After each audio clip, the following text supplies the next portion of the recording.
Podcasting from Singapore and broadcasting all around the world. You're listening to the Ignite EdTech Podcast with Craig Kemp, taking the pulse of educators from all over the globe and bringing what you need every week. When you need answers, you go to the experts, created by an educator, for educators, and streaming to the world. Now, over to your host, Craig Kemp. Hello and welcome to episode 60 of the Ignite EdTech Podcast. I'm your host Craig Kemp and I'm thrilled to have your support. As most of you know, I continue to work with the incredibly talented Mark Quinn to improve the final audio quality of this podcast. He has his own podcast production studio that provides editing and mastering services to content creators. To connect with Mark, please see the details in the podcast notes below. The day has come, and if you can hear that extra spring in my step, it's because on Monday, we finally go live with EduSpark.World. This has been a huge personal project of mine, and something that started more than 12 months ago has grown, thrived, and thanks to the team of amazing people behind the scenes, we're ready to share EduSpark.World to the globe. EduSpark is the place that educators from all over the world will come to learn, develop, and grow. Not only to learn with the highest quality leaders and educators from all over the world, but to connect, engage, and learn from each other. We are launching with hundreds of educators from all over the world who believe in what we're doing and the difference that this community is going to make. Making a change to professional learning is something that we all need because professional learning is broken. We are the change, and this is the space that schools and educators will come to for their professional learning. If you're not connected with us on social media, follow the links in the notes below because this weekend we have a huge launch sale that you will not want to miss. Almost 70% off the annual price. What an opportunity. And it will only last 48 hours before our launch, and it's just for you, our founding crew. If you're a school leader or want this for your colleagues or staff, don't hesitate to email me. hello@eduspark.world so we can give you an early access school-wide discount, as well as explain and talk you through the many features that benefit schools and why schools are jumping on board from their first taster of EduSpark. Last week, I encourage you to think about how you're making a difference in your community and how you amplify the voices of others. Thank you for sharing as always. Check out the social streams for more. This week, I wanted to ask about how you manage the well-being of staff. As teachers, we invest so much time in our students and their development and well-being that we often forget to look after ourselves, each other, and our leaders. I'm curious to hear how your school are looking after staff and keeping their well-being at the forefront of minds. Please share with me via our Ignite EdTech social streams. I look forward to hearing your responses soon. A tool that has positively impacted the authentic and purposeful use of technology into classrooms and meeting rooms that I have worked in is Real World Math. Real World Math is a collection of free math activities for Google Earth designed for students and educators. They state that mathematics is much more than a set of problems in a textbook. In the virtual world of Google Earth, concepts and challenges can be presented in a meaningful way that portray the usefulness of the ideas. Real-world math is for students and educators. Students will find downloads for over 30 activities, videos, and instructional tutorials for Google Earth and SketchUp. The goal is to take the math learned in class and develop it further with problem-solving activities. You'll find some familiar concepts and learn some ideas. All of the lessons are technology-based and can be completed in the classroom or at home. Teachers have access to lesson write-ups and additional material to integrate these activities effectively. The core of the site is mathematics for grades 4 and up, but many lessons lend themselves to interdisciplinary activities as well. This is a modern approach to mathematics that's student-centered and task-oriented. It embraces active learning, constructivism, and project-based activities while remaining true to standards. Higher level thinking skills such as analysis, synthesis, and creativity are encouraged, as well as technology skills and social learning. I've loved exploring real-world math. I've seen it in action, and I highly recommend that you take a look at realworldmath.org. The link is in the description below. Last week, we talked about the equity of learning, and if you're interested in learning more, go back and listen to last week's episode. This week, I wanted to touch upon something true to my heart, and that's student voice. I truly believe that as educators, we don't do justice to the voices in our classrooms. Earlier today, we spoke a little bit about well-being in the form of teachers and leaders. But what about the voice of our students? How do you embrace the voice of students in your classroom or in your school? For me, student voice is all about providing opportunities for students to learn, to lead learning, and to be people who are active in their community. In my old schools, that was through the Techsperts program, empowering learners to lead learning with technology in our school. That meant putting them in front of teachers, putting them in front of leaders, and putting them in front of our community to lead learning. The funny thing about activating and empowering student voice is that people listen more to kids than they do to us. So why not put them in front of our people? That's where true learning happens. I encourage you to go away and think about how you can empower student voice, whether you're in a lockdown or whether you're face-to-face or working remotely. I encourage you to empower student voice and get them sharing and actively engaging in conversation. You will be surprised at how amazing this becomes. Of course, I'd love to hear about how you're empowering your students' voices as well. Please reach out with your ideas and thoughts.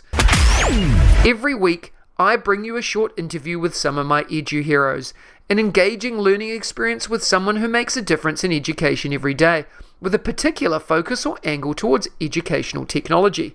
This week, I had the pleasure of chatting with the incredible Dean Shareski. Let's have a listen to the chat. Today, I have the honor of speaking with Dean Shareski, who you may know as @Shareski on Twitter with over 38,000 followers, and yes, he's blue tick certified. Dean and I have been connected for a long time now, and I'm constantly inspired by his leadership and willingness to share online. Dean is based in Canada and is an experienced speaker, presenter, teacher coach, and community builder with a demonstrated history of working in education. He's a consultant with advanced learning partnerships and is a published author. Dean, it's a pleasure to have you on the show today. Are you ready to talk about education and technology integration? Yeah, thanks for having me on, Craig. Let's chat. Let's go. Why don't you start by telling us a little bit about your current role and what inspires you to do what you do? Yeah, I feel very fortunate. I just started working for Advanced Learning Partnerships in February, but it's really a continuation of the work I've been doing really for the past decade or so. And you know, while I can get into the specifics of it, I like to think of myself as somebody who's about creating community and connecting people and really amplifying what I think is happening in education that is good, that is right, and I think there's so much out there that's positive, and I'm trying to I guess showcase that and connect those people who are just passionate about doing that kind of good work. Yeah, and you're doing a lot of amazing stuff out there, Dean, in the education space. In addition to everything you do on a daily basis, you're also a published author. Tell us about your books, Embracing a Culture of Joy and Different Schools for a Different World, and tell us why we should be engaging with them. Well, I think Embracing a Culture of Joy is a book I wrote on my own, and it really just was a way for me to write down and put pen to paper about what I really believe matters in education. And there's a story that sort of explains the genesis of that, which is in the beginning of the book, but really just sort of simple ways for people to think about how to make that. And again, my bias is that's a priority. In Different Schools for Different Worlds, I co-wrote with Dr. Scott McLeod. And it's a very practical book about just getting started with thinking about how the world has changed because of technology and how we can approach teaching and learning different. I wouldn't I wouldn't imagine that there's a ton of in both of those books that would be brand new to people that people haven't heard before. But I always find value in hearing and listening to different perspectives, and perhaps finding really practical ways for people to do and engage in the right work. And you've mentioned the books that you've written. You've mentioned the stuff you do on a daily basis. But what's next? What's the next big goal in your career? What do you want to do or achieve that you haven't been able to do yet?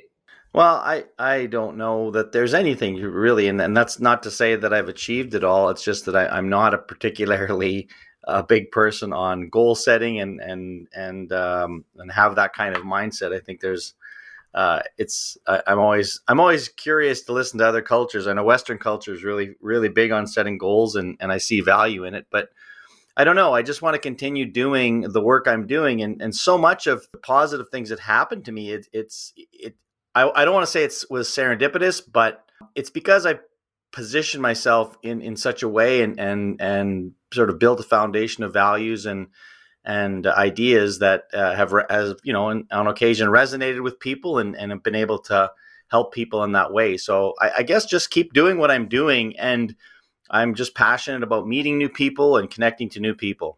Dean, you and Alec Couros are a big part of EduSpark, the place that educators and leaders from all around the world are coming to learn, develop, and grow. Tell us about this amazing course that you've built with Alec and why we should be checking it out. Well, yeah, Alec and I have been working together for, almost 2 decades now. And so Alec is a brilliant educational leader, and so I'm always privileged to work alongside him. And he and I share two things: a passion for things that we'll put under the big bucket of digital citizenship, but we also have had a rather curious and strange experience with something called catfishing, and many of you will know what that is. But we're kind of building the course around some of the things that we want people and educators to be thinking about when it comes to media and literacy and just how to think about all of the sort of changing information and the ways in which we engage with media. And so we're building a course that I think is going to be very responsive to that. We definitely sort of live on the cutting edge of emerging technologies and their impact on us. And we just, as educators now, we don't wait for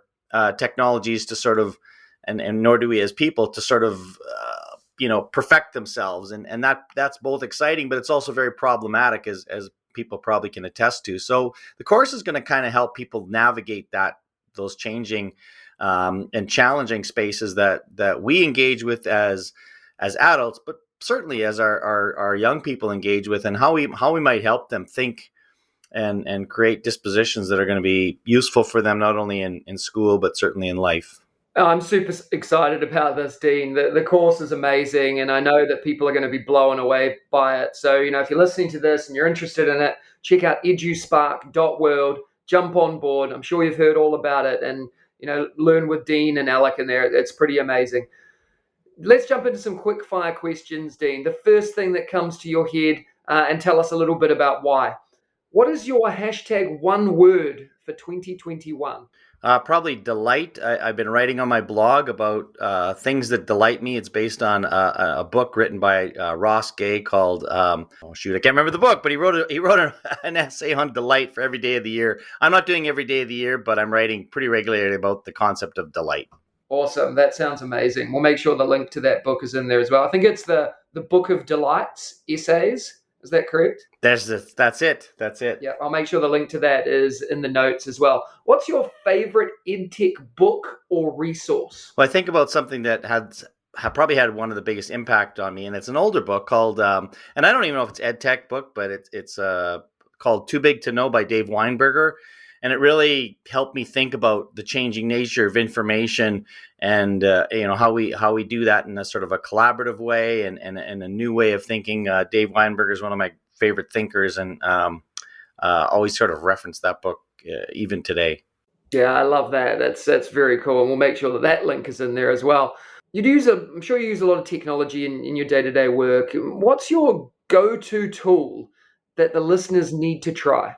Okay, well, I'll go something a little bit on the edge of it, and I've been using something called OBS Studio. It's free software that allows you to sort of produce webinars and live streaming content, but it gives you, if you're doing a lot of Zoom webinars, it gives you a high level of control in terms of what you display and share. It's free. It's a little bit geeky, I must admit. There's a lot of things I certainly haven't been able to tackle, but it's a lot of fun to try. It works with Windows and Mac, so I think it's kind of fun tool to play with. Yeah, that sounds really cool. I'm definitely going to go check that out. Twitter, Facebook, or Instagram for your own learning, and why? Probably Twitter. I mean, I think Facebook and Instagram tend to be, for me anyways, more on the personal side. Twitter is too. But if you're looking to sort of quickly and easily connect with people and find new and interesting people, I think Twitter probably fits that bill better than the other two. Yeah, I couldn't agree more. Twitter is my go-to place as well. What is one daily habit or practice that helps you enjoy, progress, and succeed in your career, Dean? This also could be a one word as well, and that's the concept of savoring. And I've been thinking about that word in conjunction with gratitude. There's a recent study that showed that if you savor on a good moment, you have to savor those good things that happen to you or the experience for at least 15 seconds in order for it to sort of stay in memory. And so I've just been working hard at when you read something interesting or you hear something interesting, you see something beautiful or experience something positive, to think about how I might savor it, and so that those things last, and then those things can be shared with other people. So that's my own personal tip. I love it. If you were to have any job in the world, what would it be and why?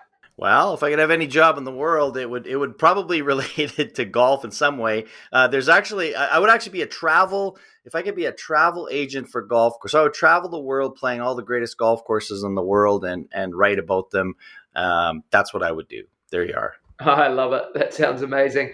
And what's your favorite education-focused quote? There's one by Stephen Downes that I use quite often, it'll be paraphrased somewhat, but it's the idea that we need to move away from the idea that education is something that's done to us and something that we create for ourselves. And I think that, to me, encapsulates so much of what's been shifted in education because of technology. But even before that, this was the idea that this education belongs to and is a personal experience, and that we as educators aren't there to do anything more than create the conditions for learners to thrive and to figure out what it is that they're passionate about, what they want to learn about, what they need to learn about. So that's my go-to quote. Fantastic. Dean, as always, full of inspiration in such a short amount of time. What's the best way for the listeners to follow and connect with you? If you're a Twitter user, at Shareski, as you already mentioned, is a pretty fairly active there. So you can find me, you can talk to me, you can connect with me. But I do love people to check out my blog. So that's also my last name, Shareski.ca is the URL for that. And that I try to be regular writing. I try to write at least a couple times a month. I used to be almost daily, but of course, just not quite the same pace around that. But that's where I try to synthesize my thinking and share some of the things that I'm passionate about. So that's where that happens. We'll make sure the link to that in the podcast notes below as well, Dean. Everyone can jump into EduSpark.World, see you and see Alec in this course and learn a lot more from you as well. So we'll make sure that we push and promote that out there too. Thank you, Dean, for your time today. It's a pleasure as always. Thanks, Craig. Appreciate that. Next week, join me for episode 61 of the Ignite EdTech Podcast, when I'm joined by the amazing Joe Dale. One of the things I love doing is giving away prizes as a thank you for tuning in, listening, and hopefully following the Ignite EdTech Podcast. Last episode, I gave away another seat in the EduSpark learning portal. You can follow us on all social media and by registering for updates at EduSpark.World. You need to complete the form at bit.ly/edtechwin. The winner has already been contacted directly by me, and it is Georgina Dean. Congratulations, Georgina. This week, I'm giving away 4 prizes. I'm giving away 2 books from the incredible Dean Shareski, who you've just heard from, who is a creator in EduSpark too, and 2 seats in the EduSpark Professional Learning Portal, valued at $200 each for 1 year of unlimited learning at EduSpark.World. An incredible prize in a custom-built platform packed full of high-quality leaders, educators, and teachers from all over the world. The ability to connect and engage in communities of practice, and the chance for schools to build their own courses, collecting data and informing next steps in learning at no additional cost.